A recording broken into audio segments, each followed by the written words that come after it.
Imagine waking up one day to find that nothing hurts anymore. There are no deadlines looming, no physical discomfort, no overwhelming ambition gnawing at your core. Your house is climate-controlled, your meals are delivered with a swipe, and every dopamine drip, from endless scrolling to mindless entertainment, is just a finger tap away. No real demands, no sharp corners, no unpredictable weather of the soul. At first, it feels like peace. But then, something unsettling creeps in, like a song you forgot the words to, or a room you once called home that now feels eerily foreign. You begin to feel haunted, not by noise, but by the quiet, not by pain, but by its absence. There's no fire to run from, but also none to run toward. You're not falling behind, but somehow you're not moving at all. What if this comfort, this gentle sedation of the modern soul, is not your reward, but your prison?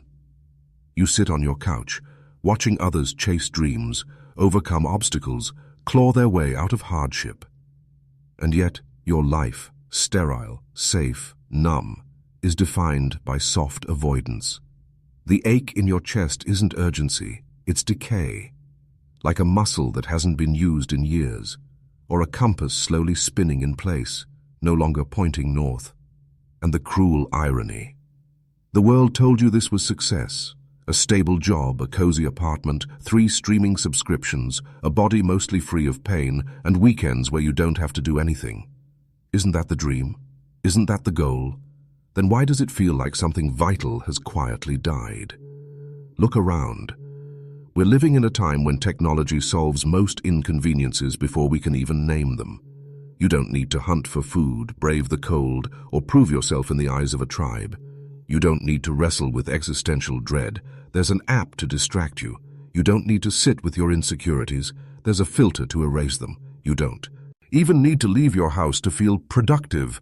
Work, leisure, connection, they're all simulated now, neatly packaged within the glowing rectangle of your phone. You're always fine, always okay.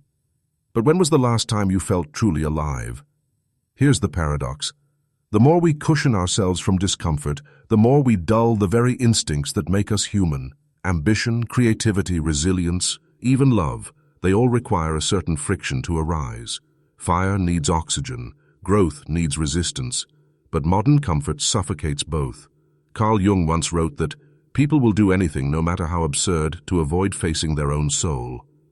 And perhaps that's what comfort offers most seductively, 1,000 ways to not face ourselves. Because what might we find if we stripped away the distractions, the endless conveniences, the predictable routines? Might we find that we've become strangers to ourselves, more algorithm than individual, more habit than soul? Ask yourself this: when did safety become more important than meaning? When did numbing discomfort replace the pursuit of truth? We weren't made to hover comfortably in the shallow end. We were made to dive, to swim, to struggle, and through that struggle, transform. But in a world that offers instant gratification and painless existence, we're encouraged to stay where it's warm and familiar, where the lights are soft and the voices are kind, where nothing ever really hurts, but nothing ever really heals either. It's not pain that threatens us now, but sedation, a slow erosion of will, of curiosity, of fire. So here's the great question, the one that rattles against the walls of your modern comfort like a ghost too long ignored.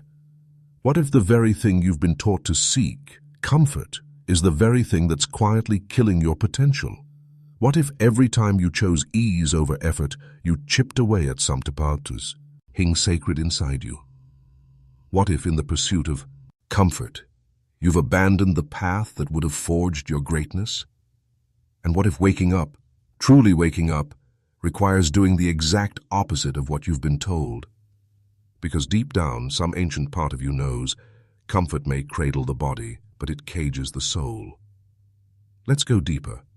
You were not born into a world of comfort. You were born into a world of noise, of hunger, of confusion and instinct. From the moment you cried out in that delivery room, gasping against the cold air for the first time, your entire existence has been shaped by resistance. Every skill you now take for granted, walking, speaking, loving, was once agony to learn. And yet somewhere along the way, You were taught that struggle was no longer necessary, that the mark of a good life was to feel less friction, not more. You were taught to chase stability, predictability, and ease, not wisdom, not transformation, not even truth. But ease is not neutral. Ease is a direction, and it pulls you inward, not toward reflection, but toward inertia. Carl Jung believed that human potential lies dormant within the unconscious, that vast, invisible realm where our fears, instincts, traumas, and unlived lives dwell. But here's the catch. Jung warned that the path to this treasure trove of growth leads through the shadow. That is, all the parts of yourself you've been conditioned to avoid. Rage, lust, envy, ambition, despair, even ecstasy. To face them is painful. To confront them is destabilizing. But to avoid them is to forever live in half-light. Comfort, by design, is the perfect excuse not to walk that path. It gives you just enough pleasure to justify avoiding discomfort, just enough stimulation to distract from the deeper hunger gnawing beneath. It provides not fulfillment, but sedation, a lullaby for the soul. Schopenhauer once observed that life swings like a pendulum backward and forward between pain and boredom. And while his pessimism may seem bleak, it reveals something vital. To live is to oscillate, to move, to be in tension. Comfort interrupts that motion. It promises a plateau, a place without extremes, but it also removes the rhythm of becoming. Without pain, we do not grow. Without risk, we do not learn. Without boredom, we do not seek. The human psyche, deprived of this dynamic motion, begins to atrophy. You start to confuse anxiety with danger, inconvenience with injustice, effort with suffering. You start to believe the lie that anything that feels uncomfortable must be wrong. But here's the deeper psychological trap. The brain is wired for survival, not fulfillment. It prefers the familiar over the true, the predictable over the profound. The moment you step into discomfort, your limbic system, your emotional brain, floods you with signals of danger. Stop, it says. Turn back. But it is often in those moments, when your palms sweat and your chest tightens, that your real self tries to emerge. When you avoid those moments, when you choose comfort instead, you are not just retreating from danger, you are retreating from yourself. Jean-Paul Sartre, the existentialist philosopher, put it plainly. Man is nothing else but what he makes of himself. To him, there was no essence, no fixed nature, only the sum of your choices. But how can you make yourself into anything if the very structure of your life discourages choosing at all? If every path is paved, every hunger immediately fed, every silence drowned out, how do you even hear the voice within that cries for something more? Addiction, as Gabor Mate points out, is not about the substance. It's about the pain, about the absence we are trying to fill. But what happens when society itself becomes the addiction? When scrolling is the drug? When comfort is the sedative? When mediocrity is the norm? You stop, noticing the ache. You stop seeking anything beyond what's easy. You call it contentment, but it's not. It's resignation wearing a smile. This isn't just personal, it's systemic. Our entire society is built on avoiding discomfort. Schools teach children to follow rules, not to question them. Workplaces reward compliance, not creativity. Social media platforms are designed to keep you pacified, never challenged. Even therapy at times is used not to confront, but to soothe. We have confused healing with numbing, growth with affirmation. You are told to love yourself, but rarely told to transform yourself. You are told to find balance, but not to disrupt the false equilibrium that may be suffocating you. You are told to set boundaries, but rarely told to tear down the walls that keep your deeper self imprisoned. Here lies the hidden problem. Comfort has become so normalized that we no longer see it as a force. We think of it as a state of being, when in reality it is an active pressure, pulling us downward, inward, away from the sharp edges that define meaning. It disguises itself as peace, but it is actually avoidance. And avoidance, when practiced long enough, becomes identity. You become the kind of person who doesn't take risks, who doesn't speak up, who doesn't leap, and yet some part of you knows this. It stirs late at night, when the distractions fade. It whispers when you see someone do something bold or terrifying or beautiful. It's that sting of envy when others pursue a calling, the ache you feel when art moves you, the restless energy beneath the stillness. That part of you isn't broken. It's waking up, and it's trying to tell you something. Not that comfort is evil, but that comfort without challenge becomes decay. Not that safety is wrong, but that a life spent only avoiding danger is not a life lived, but one preserved in stasis. Not that you must suffer, but that you must choose meaning over sedation, purpose over pleasure. Because there is a war within you, and you don't even know you've been surrendering. Let's pull back the curtain further. Let's see what comfort is really costing you, beneath the surface, in the shadows, and in the cracks of everyday life where your potential has been quietly bleeding out. The unseen consequences. There is a slow kind of death that doesn't come with pain or panic. It doesn't scream or bleed or shatter glass. It arrives silently, dressed as routine, masked by smiles, sedated by comfort. It builds its nest in your calendar, fills your days with trivial obligations, keeps you just busy enough to avoid the mirror, just entertained enough to avoid your emptiness, just comfortable enough to forget that you're capable of something more. And the worst part? No one will warn you, no alarms will sound, because the world rewards this kind of slow death. It calls it stability. It applauds your normalcy, your obedience, your predictability. It praises your polite disengagement from your own life as maturity. But comfort has consequences, deep ones, ones that seep into your bones and change the shape of who you are, moment by unnoticed moment. It begins subtly. You lose the ability to tolerate discomfort, not just physically, but emotionally, existentially. Rejection begins to feel like annihilation. Silence becomes unbearable. Uncertainty feels like failure. You need answers immediately, reassurance constantly, results effortlessly. And so you start avoiding anything that might provoke discomfort. Conversations that matter, projects that challenge you, people who reflect your unresolved pain. You insulate yourself not just from chaos, but from change, from growth, from truth.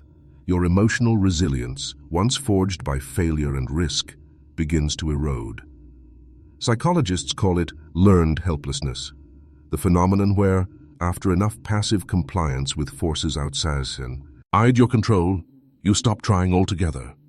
Even when the door is open, the cage remains. You stay where it's soft, safe. But slowly your confidence withers. You no longer believe you could survive adversity because you no longer allow yourself to feel it. You forget what it means to fight for something, really fight. To stumble, to rebuild, to risk humiliation in service of something greater than yourself. But the consequences don't stop at the individual level. Comfort has seeped into our collective psyche, reshaping society into a soft tyranny of numbness. Innovation is flattened by risk aversion. Art becomes sanitized for mass appeal. Dialogue is replaced with slogans. Depth is sacrificed for speed. We want fast content, fast food, fast dopamine. We want to feel something, but never too much, never for too long, and never if it demands anything real from us. Even grief, once a sacred human experience, is now hurried through like a bad appointment. Post a tribute, say the words, move on. There's a show to binge, an ad to watch, a purchase to make. We have grown terrified of stillness, not because stillness is boring, but because stillness reveals what comfort hides. The gnawing discontent, the spiritual fatigue, the dreams you buried beneath layers of Netflix, caffeine, and social media.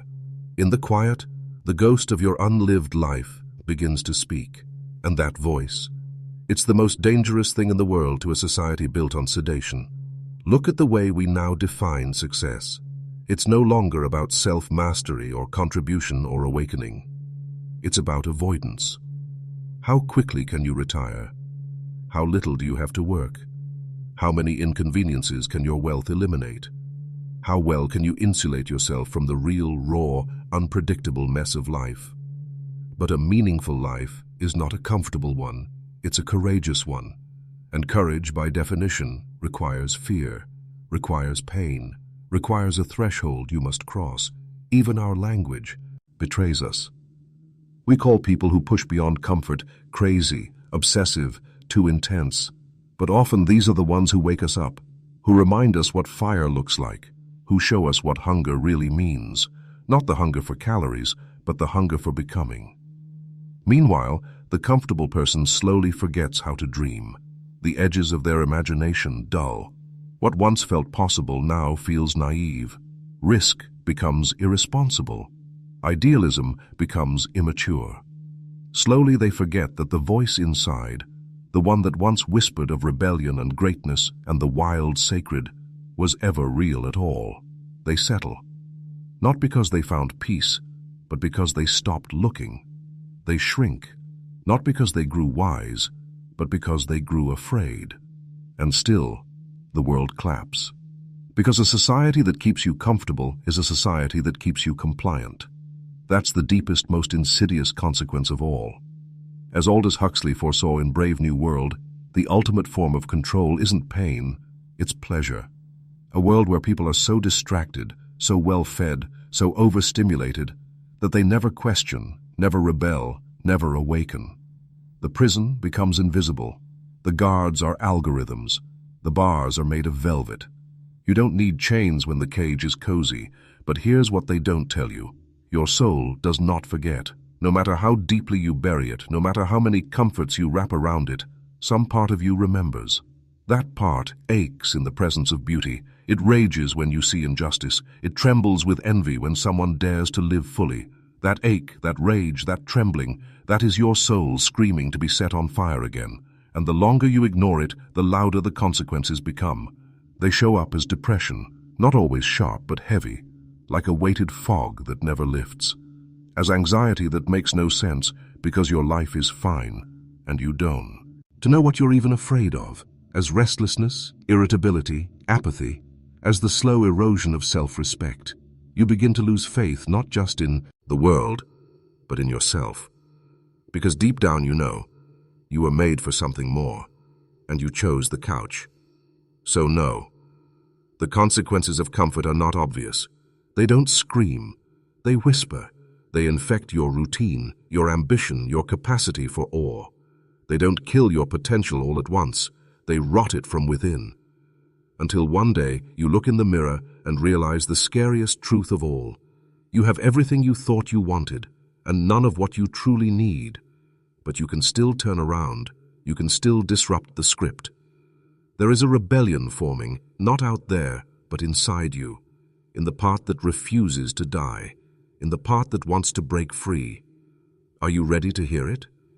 The rebellion. How to break free. It begins with a whisper, one you've spent years trying to drown out. It doesn't scream or demand, it just returns. Every time you pause, every time the noise fades. That quiet voice, the one that says, "This isn't it." That whisper is not weakness. It is not madness. It is your soul clearing its throat. It's the first spark of rebellion, and rebellion is exactly what is needed. Not the kind you read about in dusty textbooks, not revolution with flags and slogans. This is an inner rebellion, a quiet defiance of the invisible structures that have domesticated your fire, a rebellion against sedation, against the story that told you safety was the highest good, against the systems that made you believe survival was enough. It starts when you say, no more. No more automatic comfort. No more hiding behind distraction. No more shrinking. But breaking free won't feel like glory. Not at first. It will feel like grief. You will have to mourn the version of yourself you built around avoidance. You will have to dismantle the routines that kept you small. You will have to feel again, deeply, painfully, urgently. You will have to confront the shadow, as Jundian would say, the unclaimed parts of yourself you buried in your pursuit of peace, the rage you denied, the passion you dulled, the longing you dismissed as unrealistic. This is shadow work, and it is not beautiful until it is. You begin not with grand gestures, but with small acts of discomfort, cold showers, honest journaling, saying the thing you're afraid to say, turning off the screen when the silence begins to terrify you. Choosing the hard conversation over the passive smile. These are not punishments, They are reintroductions to your strength, your truth, your capacity. And with each act you remember, you are not fragile, you are forged. Viktor Frankl, a Holocaust survivor and existential psychologist, wrote that man is not destroyed by suffering, but by suffering without meaning. And therein lies the key to the rebellion. It is not about seeking pain. It is about refusing numbness. It is about choosing meaning over comfort. It is about rediscovering a life that demands something from you, and in doing so, gives you something real in return. You must unlearn the conditioning that told you fulfillment comes from what you consume. No, fulfillment comes from what you pursue, from what you create, from what you overcome. That means choosing a goal so audacious it terrifies you, saying yes to a challenge with no guarantee of success, walking into a room where you're not the smartest, safest, or most certain, putting yourself in motion, not because it's easy, but because it's necessary. Rebellion means refusing the life you've outgrown. It means standing at the edge of the familiar and stepping forward anyway. It means listening to the part of you that has been quietly dreaming behind your obligations, that wild, unpolished, inconvenient part of you that wants to run, shout, weep, build, burn, sing. That's the real you, not the profile picture, not the productivity stat. It's the soul beneath the systems, and it will take time. Don't romanticize the pain. There will be moments when the couch calls to you louder than your calling, when you'll want to go back to scrolling, numbing, smoothing the edges, when comfort will pretend to be kindness. But remember, true kindness toward yourself is not indulgence, it's growth. True self-love is not found in bubble baths and empty affirmations. It's found in discipline, in truth, in your willingness to become. You will begin to see the world differently. You will stop envying those who have more and start admiring those who risk more. You'll stop chasing applause and start chasing alignment. You'll stop fearing rejection because you'll realize what's worse is never being known at all. And slowly, you'll feel your soul stretch out, like a prisoner blinking into the sun after years in the dark. Your skin will sting, your eyes will water, but you'll breathe, deeply, fully, finally. This is what it means to be awake. Not perpetually happy, not permanently healed, but alive. And with aliveness comes clarity. You will begin to see the invisible scripts you used to follow, the ways you betrayed yourself for belonging, the lies you told to keep the peace, the dreams you delayed for some day. You will grieve them, and then you will write new scripts, your own, rooted not in convenience, but in conviction. Look to those who have done it, not the influencers with curated suffering, but the quiet ones, the single mother who rebuilt her life from ashes, the artist who works 3 jobs to finish her painting, the addict who chooses sobriety every single day. These are warriors, not because they chased comfort, but because they transcended it. Their lives are not perfect, but they are theirs. You do not have to have all the answers. You do not have to fix everything overnight, but you do have to begin somewhere, anywhere. You have to draw the line in the sand and say, from this moment on, I choose discomfort that grows me over comfort that shrinks me. That one choice, made daily, made honestly, is the seed of your freedom. You are not here to be passive. You are not here to be anesthetized. You are here to become, to remember, to rebel. And the world, though it may not clap, needs you to do this. Not the world of commerce and consumption, but the real world, the one that still burns behind your eyes, the one that waits patiently for you to return. You are not behind. You are not broken. You are waking up. Now take the next step, because the rebellion doesn't end, it deepens, and at its end lies something greater than comfort could ever offer. The ultimate truth, the final, most powerful realization. There comes a moment when the noise fades for good, not because you've escaped the world, but because you've finally stopped running from yourself. You're no longer haunted by the silence because you've stepped into it willingly. No longer seduced by the glowing screens because you've seen through their flickering promises. No longer afraid of your pain because you now understand it was always your compass. And it's in this place, this raw, unfiltered moment of stillness, that the truth reveals itself, not as a thunderclap, but as a quiet knowing rising up from somewhere ancient inside you. The realization is this: you were never supposed to feel comfortable all the time. You were meant to evolve. All this time, you thought something was wrong with you, your restlessness, your dissatisfaction, your yearning. But that ache wasn't dysfunction. It was direction. It was the soul's way of signaling that you were meant for more, that the life you settled for was too small, too safe, too muted to contain the magnitude of what you are capable of becoming. Comfort did not betray you. It simply did what it was designed to do, keep you from danger. But it cannot distinguish between real threat and sacred. There will be moments when the couch calls to you louder than your calling, when you'll want to go back to scrolling, numbing, smoothing the edges, when comfort will pretend to be kindness. But remember, true kindness toward yourself is not indulgence, it's growth. True self-love is not found in bubble baths and empty affirmations. It's found in discipline, in truth, in your willingness to become. You will begin to see the world differently. You will stop envying those who have more and start admiring those who risk more. You'll stop chasing applause and start chasing alignment. You'll stop fearing rejection because you'll realize what's worse is never being known at all.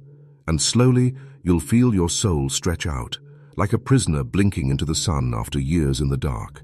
Your skin will sting, your eyes will water, but you'll breathe deeply, fully, finally. This is what it means to be awake. Not perpetually happy, not permanently healed, but alive. And with aliveness comes clarity. You will begin to see the invisible scripts you used to follow, the ways you betrayed yourself for belonging, the lies you told to keep the peace, the dreams you delayed for some day. You will grieve them, and then you will write new scripts, your own, rooted not in convenience, but in conviction. Look to those who have done it, not the influencers with curated suffering, but the quiet ones, the single mother who rebuilt her life from ashes, the artist who works 3 jobs to finish her painting, the addict who chooses sobriety every single day. These are warriors, not because they chased comfort, but because they transcended it. Their lives are not perfect, but they are theirs. You do not have to have all the answers. You do not have to fix everything overnight, but you do have to begin somewhere, anywhere. You have to draw the line in the sand and say, from this moment on, I choose discomfort that grows me over comfort that shrinks me. That one choice, made daily, made honestly, is the seed of your freedom. You are not here to be passive. You are not here to be anesthetized. You are here to become, to remember, to rebel. And the world, though it may not clap, needs you to do this. Not the world of commerce and consumption, but the real world, the one that still burns behind your eyes, the one that waits patiently for you to return. You are not behind. You are not broken. You are waking up.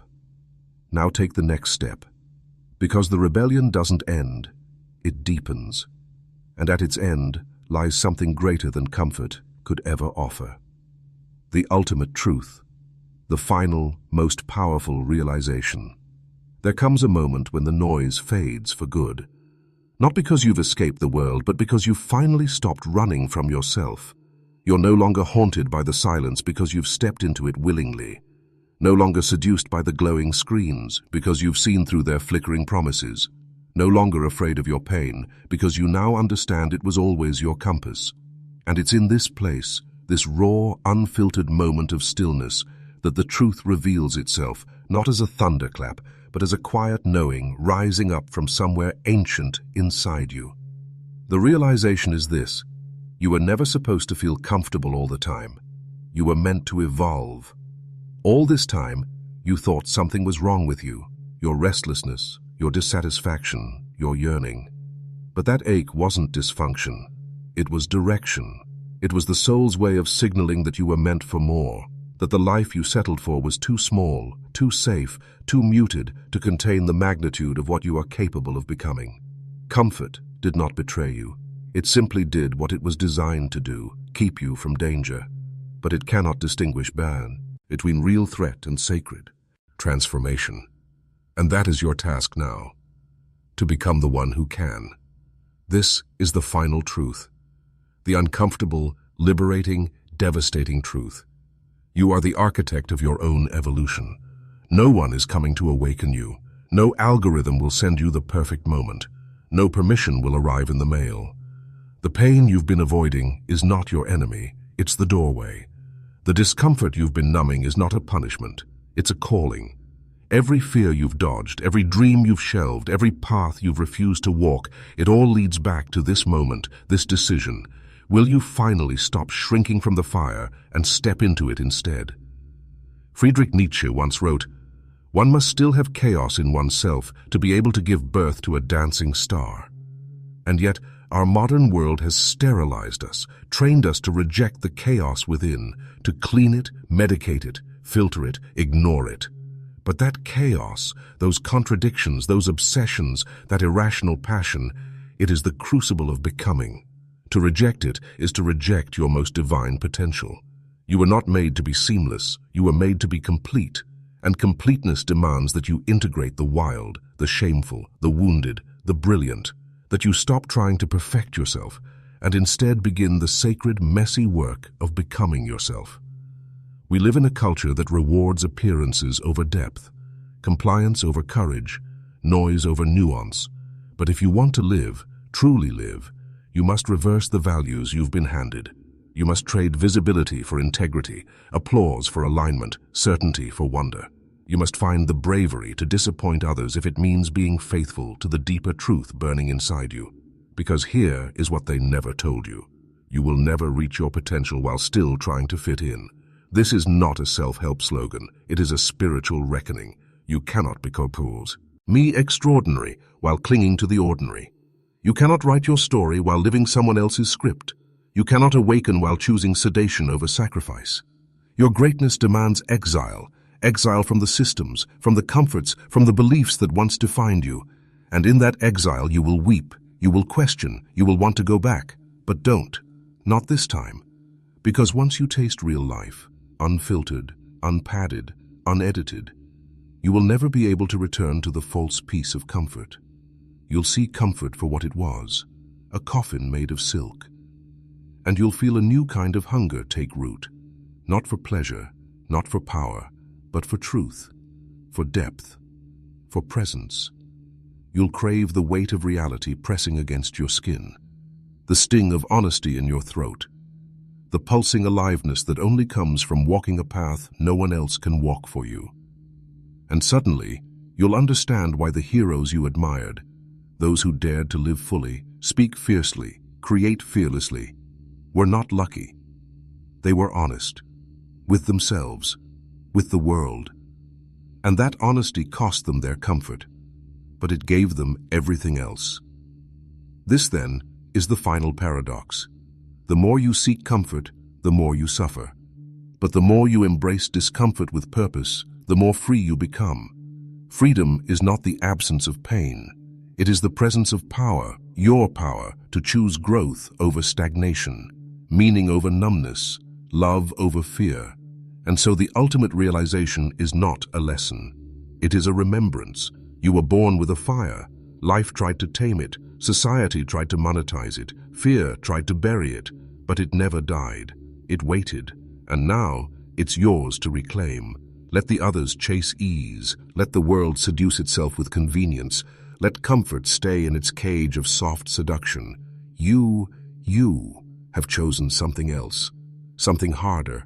Something holier. You have chosen the path of becoming, and it will cost you everything you are not, but in return, it will give you everything you truly are.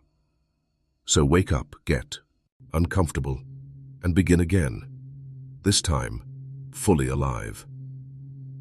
The real reason you're still stuck, and why that's the key to your liberation. You think you're stuck because you haven't found the right plan, the right job, the right moment, the right person. You think if you just read one more book, listen to one more podcast, scroll through one more page of advice, then you'll move. But the truth, the raw and brutal truth, is this. You are not stuck because of a lack of information. You are stuck because of a lack of confrontation. You have not yet confronted the real reason you sabotage your own momentum. You have not yet faced the real fear beneath the surface excuses. You have not yet told the truth, not the curated, socially acceptable truth, but the aching truth about what you're avoiding and why. And what you're avoiding isn't failure, it's responsibility. Because once you admit that the door is open, that the chains are imaginary, that you can move forward but aren't, you lose the right to blame the world. You lose the comfort of victimhood. You lose the soft illusion that someone else is secretly in control. And that, right there, that's the terrifying freedom you've been unconsciously rejecting. Not because you're weak, not because you're broken, but because freedom requires you to let go of the identity you built around your wounds. Being stuck is safe in its own way, predictable, familiar. There's a strange, addictive comfort to being in limbo, because as long as you're not moving, you can still believe in potential. You can still fantasize about the perfect future without risking the pain of trying and falling short. But potential is a trap when it becomes your excuse, and dreams rot when they're buried in fear. So here it is, the invitation you've been postponing. What if your stuckness isn't a problem to solve, but a mirror to study? What is it showing you about you? Our relationship with discomfort, with risk, with being seen. What are you really afraid will happen if you step fully into your power? Is it rejection, isolation, failure? Or is it something deeper, like the fear that if you truly became everything you could be, the people you love wouldn't recognize you anymore? Because let's be honest, growth doesn't just change your habits. It changes your relationships, your identity, your environment. And that's why so many people secretly self-sabotage their evolution. Not because they don't want the light, but because they fear what the light will illuminate. The misalignments, the compromises, the truths they've swallowed for the sake of harmony. So yes, you're stuck. But maybe that's not the enemy. Maybe that's your psyche's way of begging you to slow down, not so you can quit, but so you can notice. So you can witness the story you've been telling yourself and finally decide whether it still deserves your voice. The truth is, most people are not living their lives. They're living their patterns, scripts inherited from childhood, beliefs absorbed from culture, fears inherited from generations past. And breaking free from those scripts is not a matter of motivation, it's a matter of mourning. Because to evolve, you have to grieve. Grieve the version of you that was shaped by survival. Grieve the identities you wore just to be accepted. Grieve the future you once dreamed of but no longer align with. Only then can you step forward, not as a new you, but as a truer you. And here's the strangest part of all. The moment you stop trying to escape your stuckness and instead sit with it, study it, listen to it, that's when it begins to dissolve. Because stuckness is not a wall, it's a message. And the message is always the same. You are not who you were, but you haven't fully become who you are. You are in the in-between, the liminal, the sashi, a cred pause between stories. And how you treat yourself in this space determines the shape of the life that follows. So treat yourself with reverence, with curiosity, with patience. Fierce enough to match the fire inside you. Stop asking, how do I get out of this? And start asking, what is this trying to teach me? Because that shift, that single shift, is how people go from waiting for life to become something, to becoming the force that shapes life. And maybe the reason you've felt so disconnected, so unmotivated, so restless is not because something's wrong with you, but because you've outgrown the cage of your own creation. You've outgrown the narratives that once kept you safe. You've outgrown the dream that was never truly yours. And yes, it's terrifying to admit that. But it's also the moment when everything begins. This is your chrysalis, and if you don't honor it, you'll emerge too early, wings underdeveloped, still craving the comfort of crawling. But if you stay here just long enough, not forever, not stuck, but still, you will feel something begin to shift. A clarity, a calling, a soft yet undeniable pull towards something vast and bold and wildly unfamiliar. That pull is not fantasy, it's memory. A memory of who you were before the world told you who to be. A memory of your wildness, your courage, your depth. It's not just calling you forward, it's calling you home. So maybe today is not the day you take the leap. Maybe today is the day you look deeply, honestly, fearlessly at where you are, at what you've been avoiding, at what you truly want. Not the version you've been told is realistic, but the vision that still haunts you when the world goes quiet. Because here's the truth. No one tells you. Your life is waiting to respond to your honesty, not your hustle, not your performance, your honesty. So be honest now. Are you really stuck? Or are you just scared to become who you were always meant to be?